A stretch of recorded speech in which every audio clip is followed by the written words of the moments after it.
You better comply, because otherwise you're not getting any federal funding. See you in court. Every state, good, I'll see you in court. It isn't fair to allow girls to be put at a disadvantage simply because their biology is different. Male and female bodies are not comparable in this context. Every student will have the right to play sports under our initiative. We are facing a similar situation to many, many districts across the state who are facing rising costs with declining enrollment. I always think about, when I think about change, is what's good for kids. And I think this is good for kids. Our students don't get enough citizenship instruction, and that's the least they can do, I think. It represents so much to not only veterans, but the entire community in our country. And so I don't see any bad in it, only good. I think you should always do the Pledge of Allegiance in the high school. It's what makes America, America. It's part of being pride in our country. Suing is a little over the top.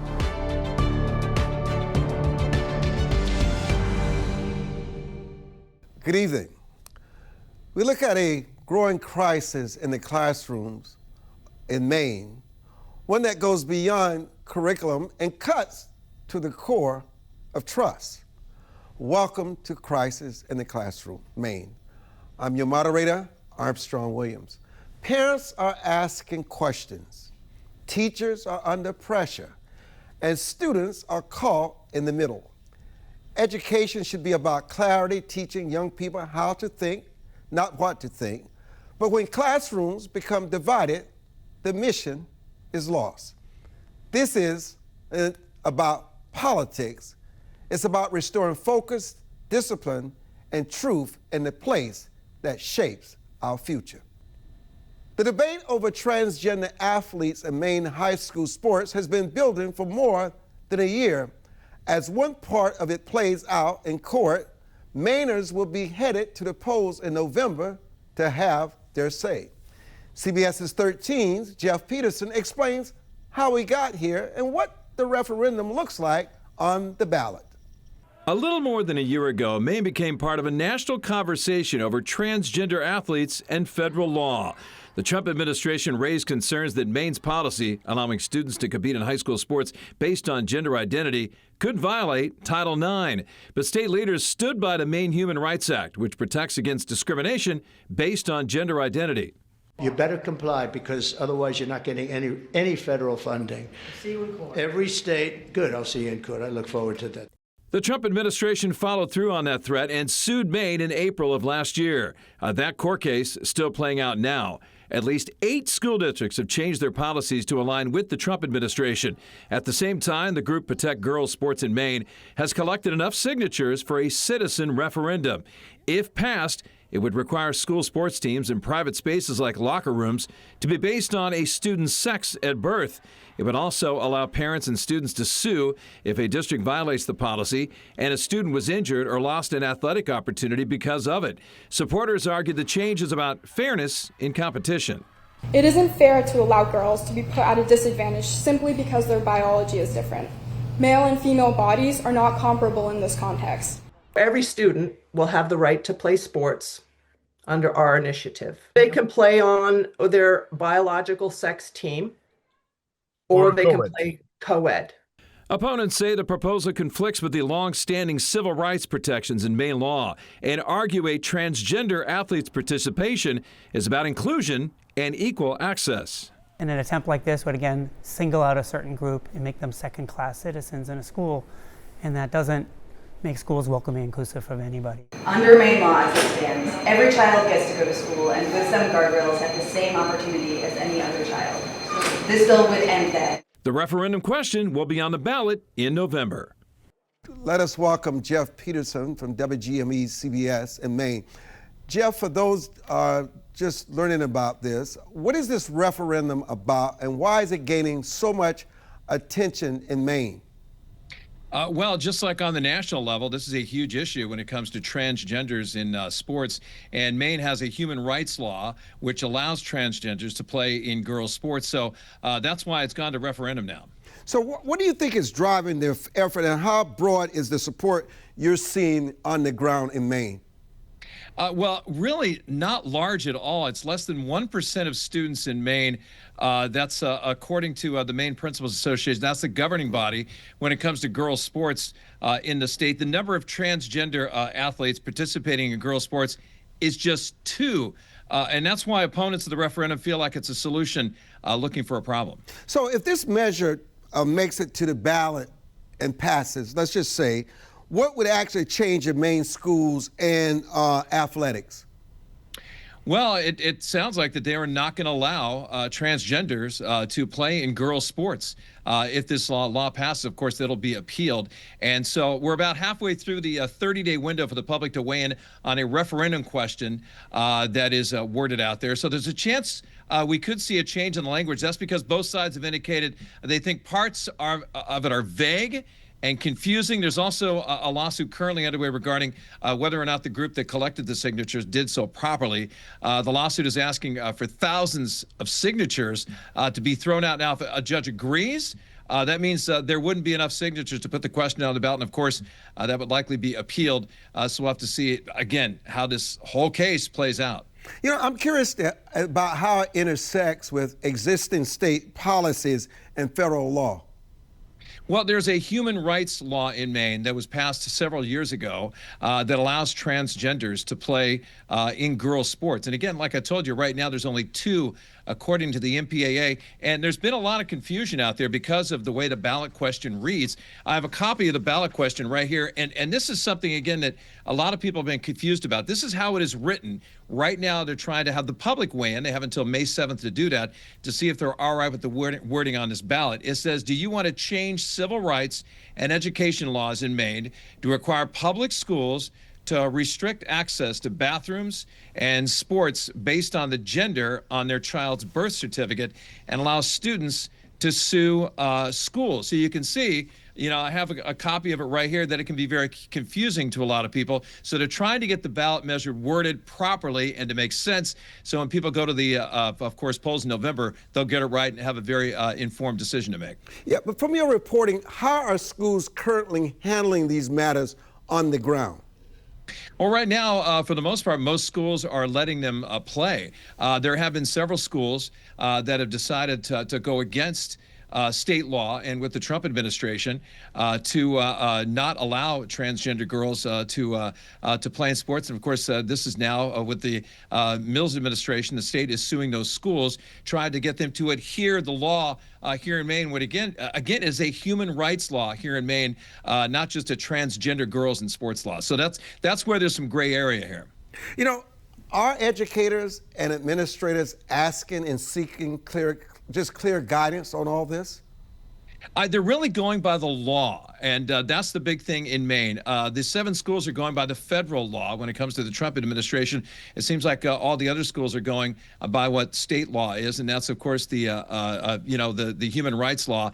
And some of the things out there, the public they really haven't had a lot of polling going on. The one poll that came out was the University of New Hampshire survey. It was conducted last year. I have it right here. It showed 64% of Mainers don't think transgender athletes should be allowed to compete on girls' sports teams. That's probably why you're seeing, probably 7 or 8 schools, I think, going along with federal law, the Trump administration wishes. But again, this poll, it's important to note, was conducted before the referendum question was even initiated. So there's no really credible polling out there on the specific question yet. So we'll have to wait and see once they get the specific question, which will be after May 7th, if we do another poll and see how the public feels about it. Well, why does it seem that the governor is so out of line with what the majority see, that 64% you just mentioned? Well, I think it's not necessarily what the public thinks. It's what Maine law is. That's the thing. Right now, there's a human rights law that allows this, and once this, if it passes, this law right here, then of course the governor has been saying all along that it just put this into a bill and into a law, and then we'll pass it. And so, because in the past, they've just been so many people against this, and they want to have a law passed, and then they'll change the law. Say, if you don't like it, let's get a law and pass it. You know, Jeff, we know Maine is getting a lot of attention right now. What outside influences are adding pressure and tension to this movement in Maine? Well, I don't know about a lot of outside influence. I do know what they're strictly going by. And if you all remember, Governor Mills at the governor's breakfast, like what, a year and a half ago, with the Trump administration said, see you in court. This all has to do with the law. And they're just going by what the certain law is. So as far as outside influences, those are the ones I don't know about. I think they're just going by what the law says right here in Maine. Do you see this as a preview of similar ballot fights in other states? I see this as coming when you look again at some of the early ballots. I mean, I mentioned earlier, according to that UNH poll, University of New Hampshire, when it said 64% of Mainers don't think transgender athletes should be allowed to compete on girls' sports teams. That tells you there's a lot of interest. I've seen this happen throughout the country as well. And so once this goes to ballot in November, I'm sure you'll see other referendums go on state ballots throughout the country. What have you noticed being on the ground, talking to different people, what has been underreported about this issue? I don't know if really anything is underreported, but the one thing I will tell you, being a father of 5 children, I think they really need, instead of talking to a lot of adults, for me, I think they need to talk to a bunch of the children that are involved in this, that play sports, and get their feelings. That's the one thing I just don't think have done enough. Every time I see a meeting, I see lots of parents out there, I see a lot of athletic directors, see a lot of politicians, but I don't see a lot of the kids. Let's find out what the kids really feel. It sounds like you know when it comes to transgenders in sports. It sounds like you know what some of the kids feel. Could you share that? Well, I think a lot of the kids, you feel that they understand the human rights law, but I think when it comes to some of the girls that you talk to, a lot of them do feel it's unfair. But there's a lot of them, and again, goes back to this, that it's not a problem because right now there's only 2 transgender athletes playing girls' sports. So again, it's almost like they may agree that transgenders should not be playing girls' sports, but they don't think it's a big problem. Jeff Peterson, CBS in Maine, thank you so much for joining us. Hey, no problem. A student and father questions why the Pledge of Allegiance isn't being said in their high school. Why? Find out when we return.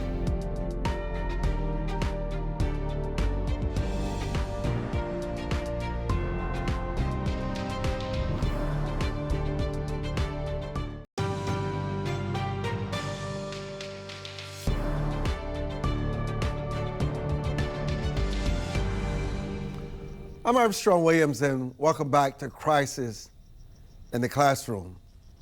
Foul-mouthed public schools and the superintendent are being sued over the Pledge of Allegiance.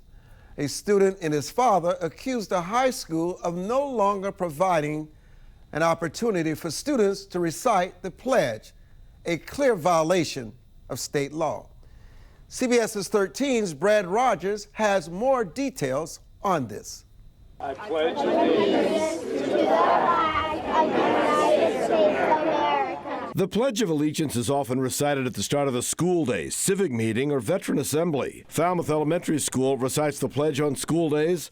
So does Falmouth Middle School. But according to a lawsuit filed by Christopher Hickey on behalf of his 10th grade son, the high school no longer provides an opportunity to recite the pledge. The family declined to speak with us, but his son's sworn affidavit says the school has never provided an opportunity for me or my classmates to recite the Pledge of Allegiance during the school day. Mr. Hickey's suit alleges his son and other students are being deprived of engaging in this patriotic exercise, affecting their civic education. Local Army veterans we spoke with agree. Our students don't get enough citizenship instruction, and that's the least they can do, I think. It represents so much to not only veterans, but the entire community in our country. And so I don't see any bad in it, only good. I think you should always do the Pledge of Allegiance in the high school. It's what makes America, America. It's part of being pride in our country. But other Falmouth residents told us filing suit over this is a step too far. Suing is a little over the top. I think that they ought to be able to negotiate this, especially since I believe it's a state law. However, I do think that they have a point that we should have the right to say the Pledge of Allegiance. We stopped by and left messages for Falmouth Superintendent Steve Nolan, who was named in the suit, but did not hear back. The lawsuit is seeking to require the high school to immediately comply and provide a daily structured opportunity for students to recite the pledge. In Falmouth, Brad Rogers, CBS 13 News. Joining us now is Leyland Strife, a Protect Girls Sports in Maine, and principal organizer for the petition, also behind the group, Maine Girl Dads. Hey, my man, welcome to Crisis in the Classroom. Thank you for having me. What do you believe is the core issue Maine parents are responding to right now?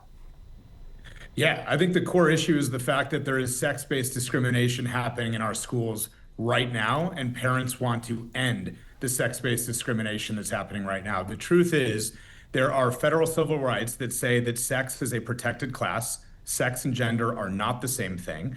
And right now, what's happening is if a female wants a female-only space, or vice versa with a male, or single-sex sports opportunity, they are being denied that.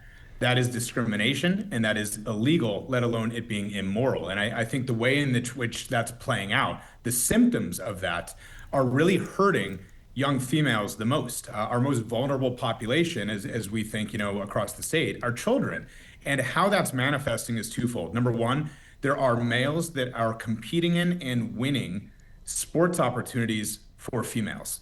There was just last year, a male won the female high jump, winning the state championship, jumping over 6 inches higher than the female that got second place. And not only did that female then end up getting second place, the male that won, that win put their entire team 1 point over the edge so that their team also got the state title, and the all-female team got second place for the state title as well. So there are males competing in and winning sports opportunities in the female category right now in Maine. And I think a much larger scale, and in some ways, from a scale perspective, worse problem, is also the invading of private spaces. And when I say private spaces, I mean bathrooms, locker rooms, and showers, where there are females that no longer feel comfortable being in those spaces because there are males that are in those spaces as well. And there have been sort of harrowing stories that I've heard from girls across the state of what they've experienced in those places and how uncomfortable they are, and the fact that they now feel pushed out of their own safe. Why do you feel now that this has moved now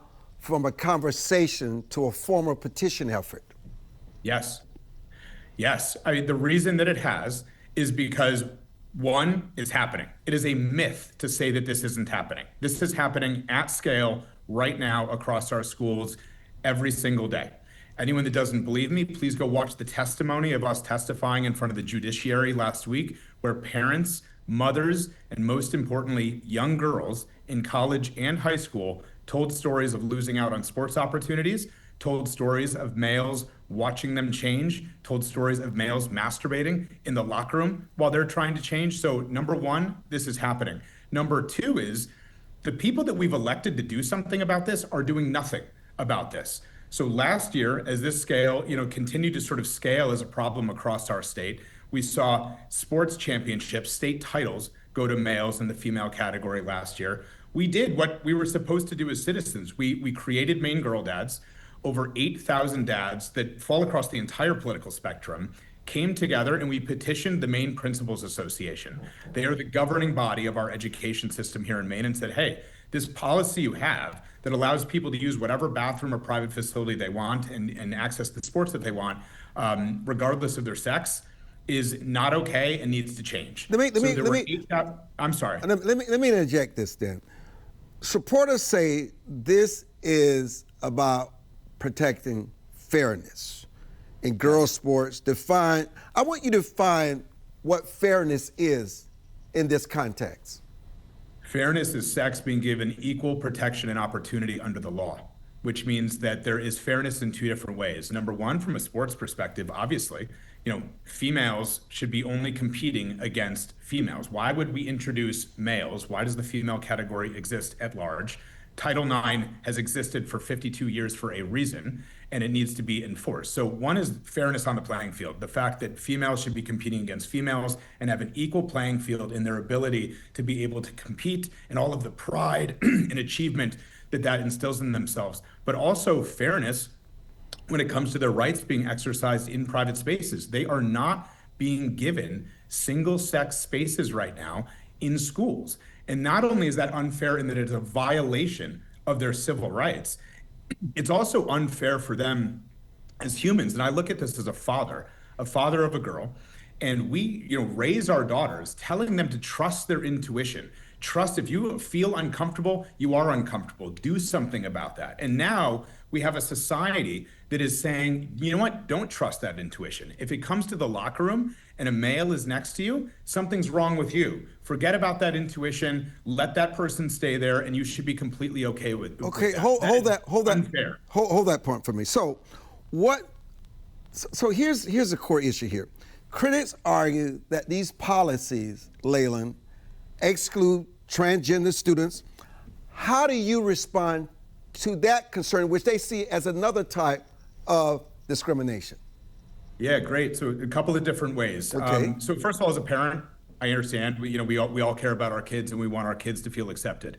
The second thing with this, though, which I think is the really important thing here, is because we're talking about rights. Sex and gender are not the same thing. Definitionally, scientifically, and legally, they are not the same thing. So we need to recognize that those are two different things. And we were talking about sex, which is a protected class with civil rights from a federal perspective that say there should be single sex opportunities in private spaces. The second is the fact that what I would say is that sex is big enough for everybody. Everybody has a sex. And we take the progressive position that there is no right or wrong way to be a male or female. The progressive stance would say, hey, if you're a male, dress, present, feel, identify even however you want. Amazing. Why would we say that there's a right or wrong way to be male or female? There is not. You can look and present and identify however you want, but sex and gender are not the same thing, and everybody has a sex, and sex is a protected class, and there are rights that are being violated right now. Let me stop you there. We cannot allow rights to be violated based off of somebody's feelings. I'm unaware of any other civil right that we say somebody's feelings are being hurt, so we will no longer enforce that law. Do you think any of this conflicts with what you're saying with Title IX? Title IX is the basis of what I'm saying. So our act unifies state policies with federal Title IX. And I think that this is the problem in Maine, and this is the problem in other places. We do not need to discriminate against someone's gender identity by ensuring that we are protecting sex in sex-designated spaces and sex-designated civil rights. Like I said, we take the progressive position that there's no right or wrong way to be male or female. Identify however you want. We are not discriminating against someone's gender identity. In fact, we're including it in the one immutable, innate, common trait that every single human being shares. Everybody has a sex. So what this does is ensure that our state is actually going to implement federal Title IX when it comes to our education policies, which our governor has decided she doesn't want to do. And that is against the will of the people. We have polling that shows 70% of Maine is on this side. This is not a Republican problem. This is not a Democrat problem. This is a common sense issue of ensuring that civil rights on the basis of sex do not continue to be violated. The majority of Maine is behind this. And the reason that we've had to do this as a petition and a citizens initiative is that our elected officials in Augusta refuse to recognize that the rest of the state does not agree with them in their radical policies. So let me interrupt you again, because I want our audience to follow this. So what specifically would you change, okay, if you could, in the current law? So I wouldn't change the current law at all. These are education policies that we are talking about. There are education policies with the Maine Principals Association that says that you can go ahead and you can use whatever bathroom you want based off your gender So what would you change in federal law? We want federal law to be implemented in Maine. So what our act does, our proposed act does, is it harmonizes and clarifies the Maine Human Rights Act and current existing laws to ensure that federal Title IX is being implemented in our state. So let me stop you. What would you change in Maine law or school policy then? Yes. What we would change is ensuring that private spaces, showers, locker rooms, and bathrooms specifically, as well as competitive sports, are designated based off of one sex, male and female, as recorded at birth on your original birth certificate. So what are you, this is interesting, because this is a national issue as well, right? Yes. And I'm just curious as to what you're hearing directly from parents and students on the ground, because 70%, that's a high number of people that agree. Exactly, and that number is actually trending upwards, and it is higher outside of Maine. But even if you look in Maine, over 55% of even Democrats agree on this issue. Obviously, with Republicans, it's 90%, and from independents, it's about 70% as well. So this is not a political issue. This is not a party line problem. And what we're hearing from parents is that things have gone too far. We want to include everybody. We should be compassionate towards everybody, but not at the expense of discriminating against the majority. And so this is a common sense thing. And what we are seeing is honestly a lot of relief that people are standing up and talking about this, because everybody, parents alike, but especially our children, feel like they can't bring this up. They're canceled to bring this up. There are girls that testified last week that say that they have seen males masturbating in the locker room, in the female locker room. They were asked by the Judiciary Committee, why haven't you brought this up? And why aren't people talking about this? And the girls that were in high school specifically said, because everybody is scared. They don't want to make a problem. They don't want to be known as the one that is now anti-trans because they're talking out about their rights. And I think that is what we are hearing and seeing, is that almost everybody is on the same side here. This isn't a political problem. This is a common sense solution to a problem that society has created. And they do not see this as a party line thing. They see this as like, you know what? We have to be courageous and talk about this. And once we're starting to do that, other people are more courageous. And we're seeing that the girls especially, honestly, are just very, very relieved that people are showing up, specifically dads are showing up and doing something about this, as dads should be doing, right? We're here to protect our kids. So the elephant in the room then is, how are schools handling this issue overall, Leland, and where are they falling short? Yeah, right now, so this is what's actually very interesting in Maine, is the way that the schools are handling the issue. The Maine Principals Association has a policy that they recommend out to the state. That policy allows anyone to use, whatever sport they want in whatever bathroom that they want or locker room based off of their gender identity. What we have seen then is that we are going, district by district, and districts are actually voting and changing their policies. I believe that there's been 9 districts over the past 9 months that have changed their policies to align to federal Title IX. And what did the state end up doing? Well, the state has now sued all of them and said that we think that that might actually be discriminatory. And they are not actually allowing the districts themselves and the citizens themselves to make their own decisions. Maine, without a doubt, is now being watched nationally. Do you see this as part of a larger movement? And also, I want to make sure that our audience understands this. This is not about Donald Trump's battle and challenging Governor Mills. This is about what is right and wrong for your daughter and for your son. Exactly. That's exactly what it is. So I mean, if you look at polling, because I think that is, a symptom of how everyone's feeling at large, polls are increasing dramatically if you look at over the last 18 months across the country, not only in Maine. So I think people have, gone from, where we were at in 2023 or 2024, and they're looking at this and saying, hey, this has gone way too far. Way too far. We need to pull this back. We need to be able to have a common sense approach where we include everybody, but we do not continue to discriminate against people on the basis of their sex. So I think that's overall what we're seeing here. And I think that, yes, this is a general movement back towards common sense and back towards sanity that's happening. This is not about Janet Mills and Donald Trump. This is not about the little spat that they ended up having. I do think that that's symptomatic of a larger issue where we have elected bureaucrats that actually have more radical policies than the constituents that actually vote them in. I think your message in about 30 seconds we have left, and I really appreciate this discussion. This is about moral clarity.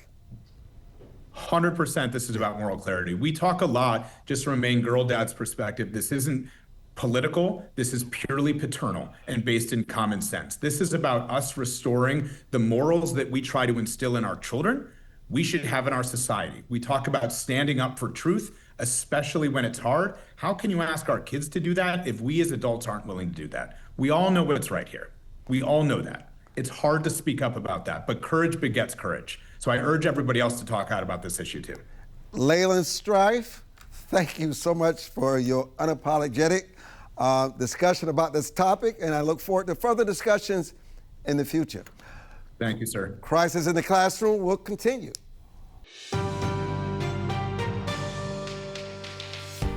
I'm Armstrong Williams, and we'll be back with more of Crisis in the Classroom.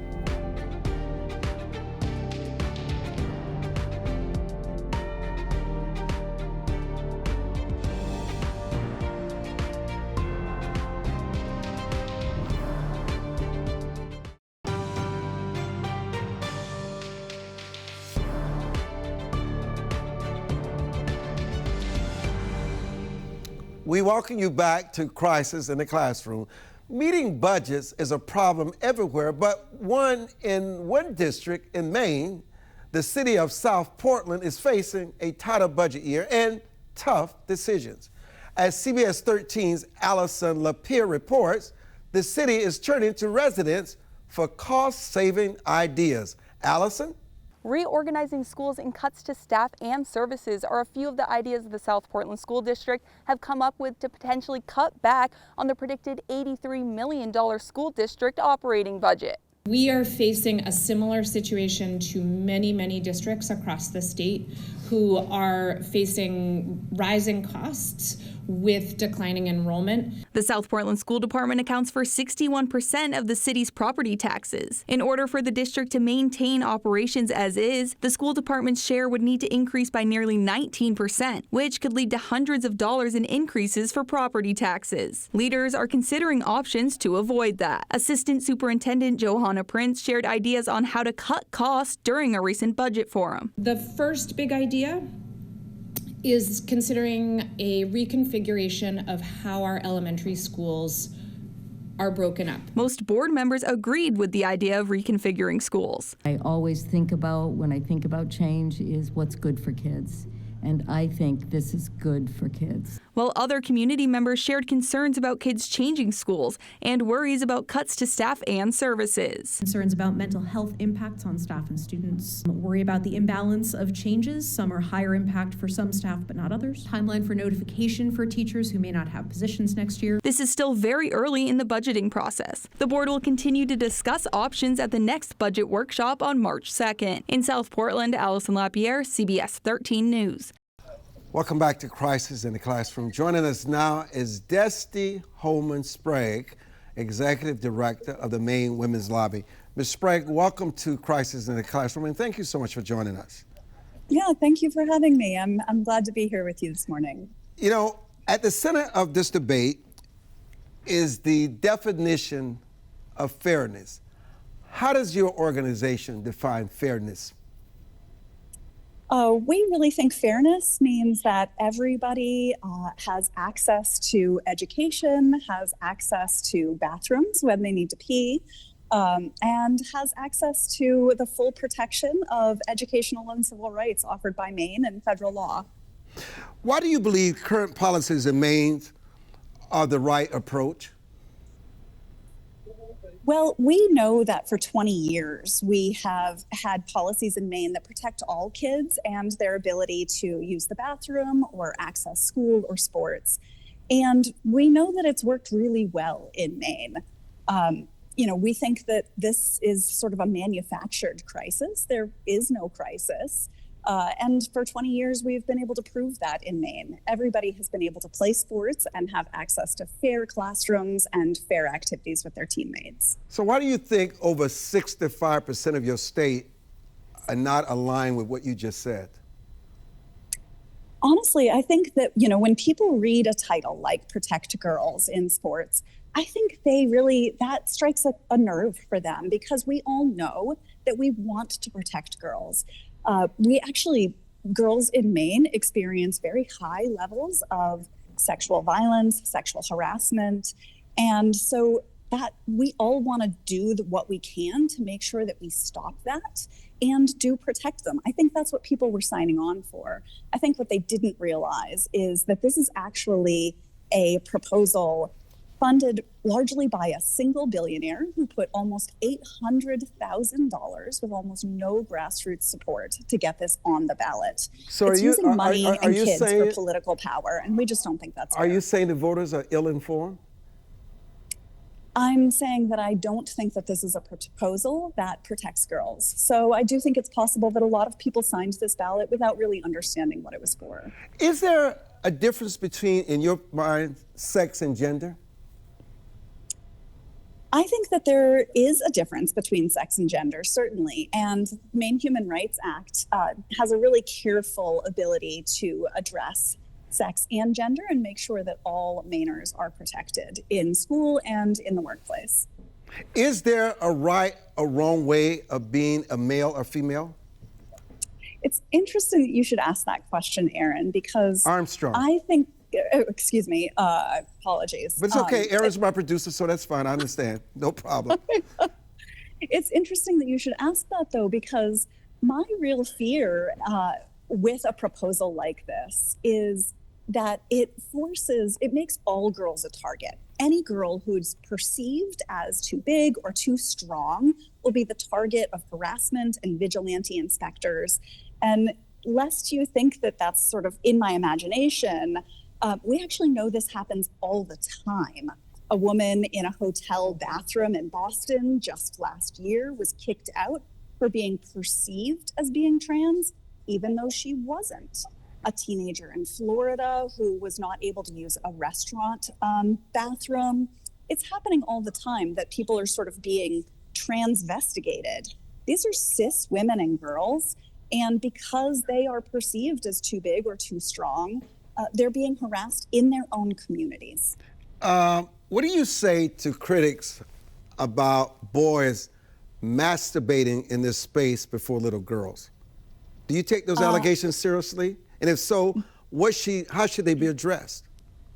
Most of my career actually was spent in addressing sexual violence, preventing and responding to sexual violence. So I take that very seriously. And that's why I feel so good about the laws that are already on the books that prevent people from masturbating in front of anyone. That is sexual assault, and it's punishable under the law in Maine.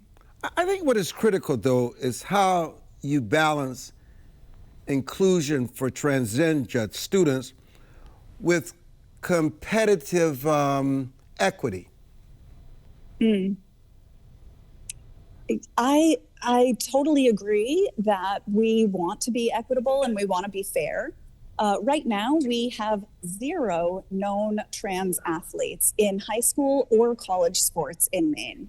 So we're going to spend millions and millions of dollars to keep no athletes out, to not increase fairness at all.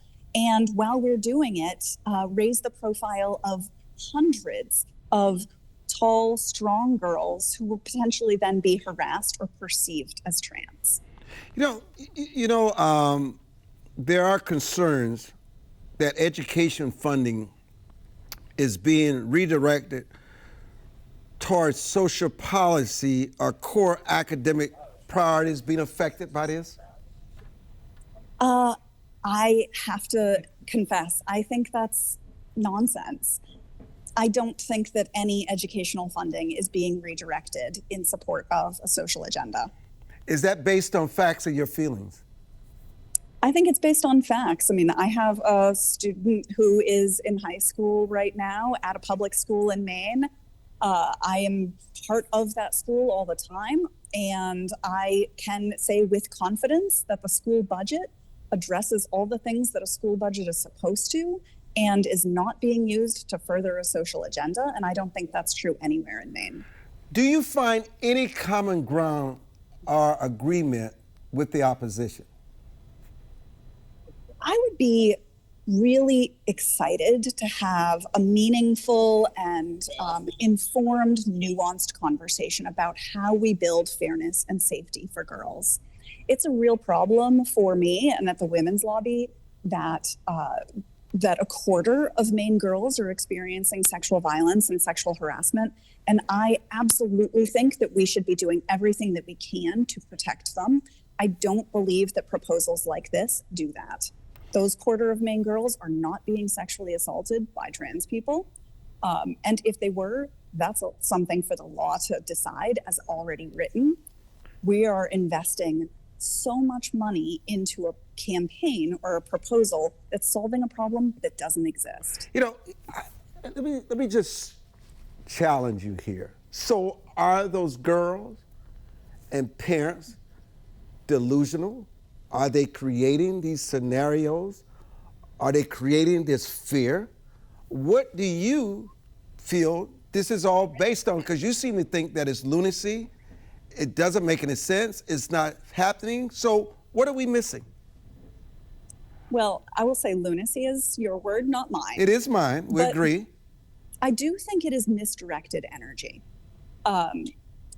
I think that, if you look at Richard Uihlein, the billionaire who is single-handedly funding this campaign, he has a long history he's one of the largest donors to the Trump campaign.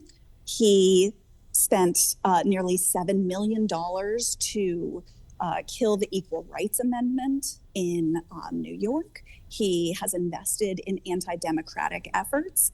I don't think this is about trans kids. I think this is about shifting the ballot in Maine during the November elections, because we have elections for every level of government, including, as you may know, a contested Senate race. You know, I'm hearing you, and I don't know what someone supporting Trump or supporting the Democrats, what they're invested in, has to do with the fact that over 64% of your state of Maine feel as though their girls are being threatened by this transgender movement, and they want to change the policy and the law. Help us understand the connection, because I'm not getting it, by the way. I think that 64% that people signed onto a ballot, but I know myself that, you know, most people in Maine don't necessarily know anyone who's trans, that when they do, they realize trans people are just like us. I think that they want to create safety and they want to create sort of consistency. What they probably don't realize is that proposals like this actually create a lot more chaos than they solve. Proponents will have us believe that this is a simple, clear fix, but it actually gives license to monitor and meddle with students based on, you know, how they look and how they're perceived. It also, this proposal includes the ability for any student or family to sue schools for unlimited damages. So I think it will, you know, what people are looking for is calm, but what they're going to get is chaos. How can schools, though, build trust with families that feel unheard? I think that schools build trust and really communities build trust the same way trust happens anywhere and in any time. It's by showing up, having open doors, having meaningful conversations, you know, really listening to one another. And that's not what's happening with this campaign or with the supporters of this campaign. We're actually seeing that some of the same people who are behind this campaign in Maine are storming into school board meetings, are disrupting them, are harassing school board members, getting undressed in school board meetings. That's really chaotic, and that does not build trust. I think schools are doing what they can, and that agitators supporting efforts like this are actually the ones undermining trust.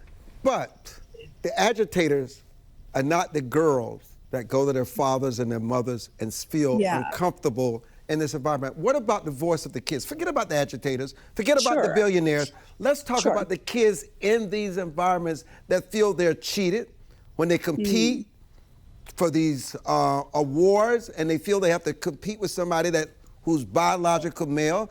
Do you understand why they would feel robbed and cheated? And is there any balance for their concerns? Because they're the ones that the parents are trying to protect. The children who feel as though they made all this investment, it was their lifelong dream, and here they're competing with someone who's actually a biological male.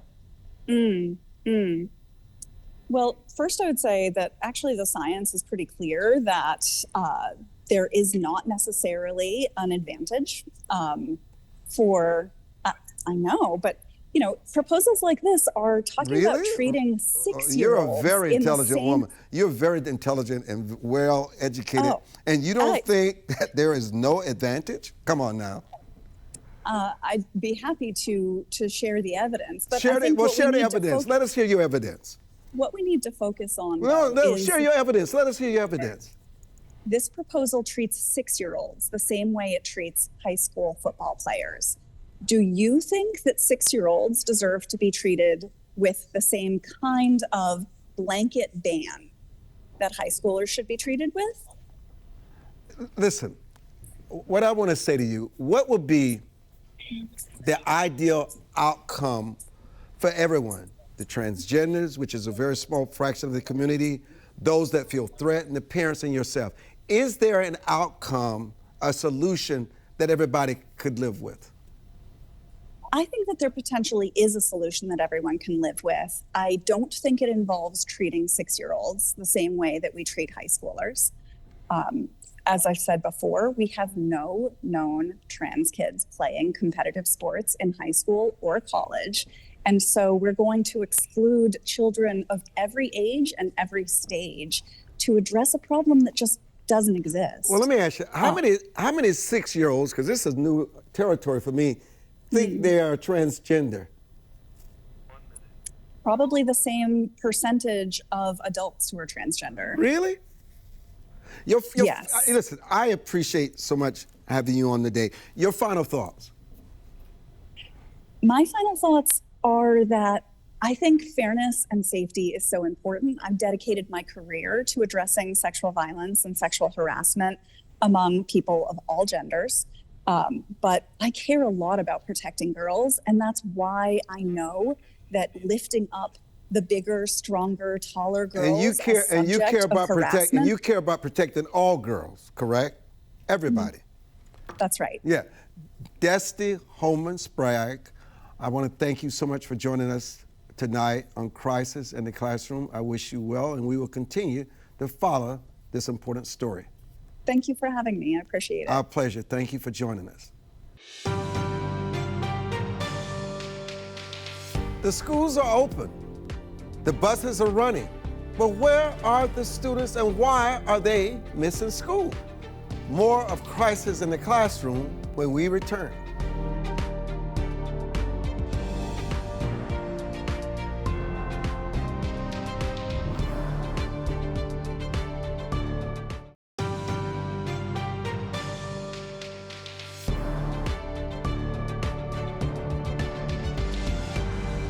Welcome back to Crisis in the Classroom, Maine. I'm Armstrong Williams. The buses are running, the schools are open, but many of the children are missing.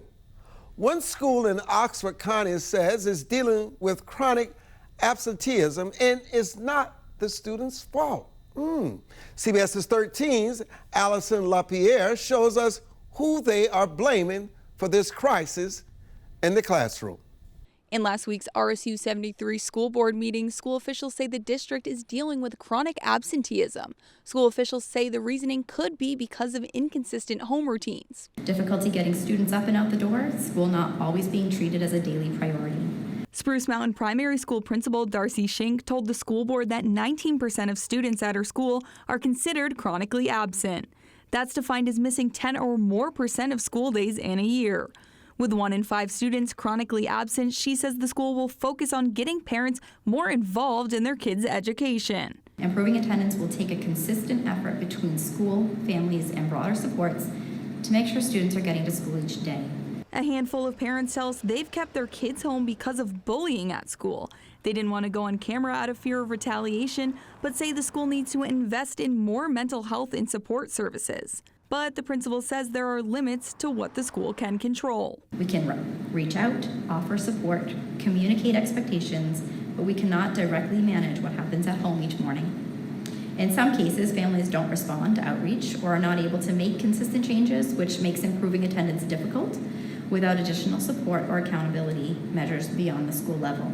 We reached out to a handful of school officials, but they tell us they have no comment. In Livermore, Allison LaPierre, CBS 13 News. The situation in Maine reflects a larger challenge across our nation. When trust breaks down, education suffers. The path forward is simply, but not easy. Listen, lead with clarity, and keep the focus on students, not agendas, because if we get education right, we strengthen the foundation of our nation. If we don't, the cost will be far greater than any one classroom. Thank you for joining us. I'm Armstrong Williams for Crisis in the Classroom. Good night.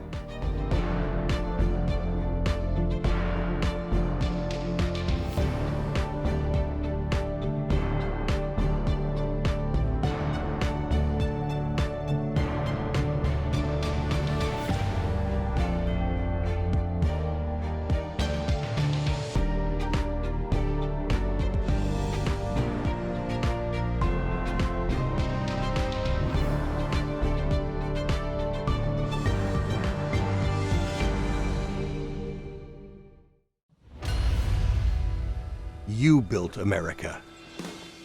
We built the national news desk for all Americans. This is my America. Locally covered. This is your America. Nationally connected. This is my America. The National News Desk. This is our America. The National News Desk, America's News Now, celebrates 250 years of amazing America.